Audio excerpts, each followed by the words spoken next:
As South Sudan grapples to overcome a conflict that has sown mayhem in the youngest nation, the Yei state of South Sudan wants to embrace peace.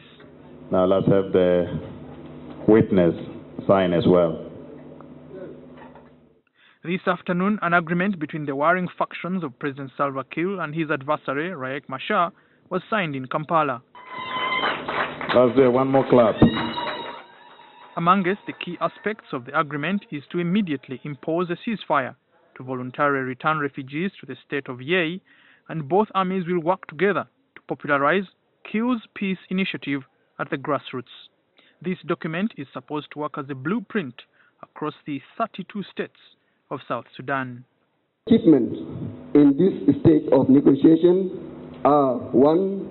Securing permanent ceasefire and with SPLM, SPLA-IO in Yei River State and Kajikaji SPLA-IO that shall come to effect at 23:59 hours of 4th day in the month of June 2017. South Sudan descended into war in 2013.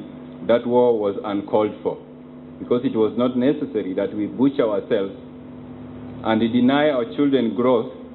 Women supposed to rejoice and they ended up crying, wailing, going into different countries. Bishop Elias Taban, who led the negotiation process along with an American pastor, Steve Rowes, implored those sounding war drums to embrace amnesty offered by the agreement.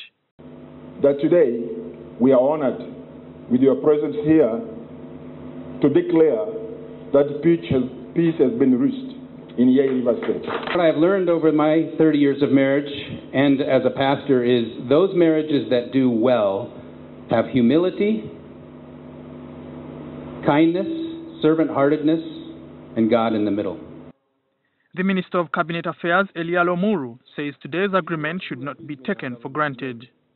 In addition to the agreement, there must be a metrics to implement what we're talking about. Because we're serious people. We will say you start today, this must happen within the time scale.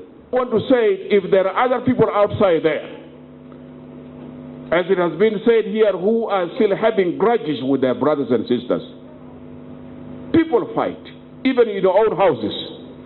Father and child will quarrel. A daughter and father and a mother will quarrel. But that does not mean they should break up that house. The agreement, if implemented, is a glimmer of hope for millions huddled in IDP and refugee camps as the war-wrecked nation searches for elusive peace. Andrew Nitwe, NTV, Kampala.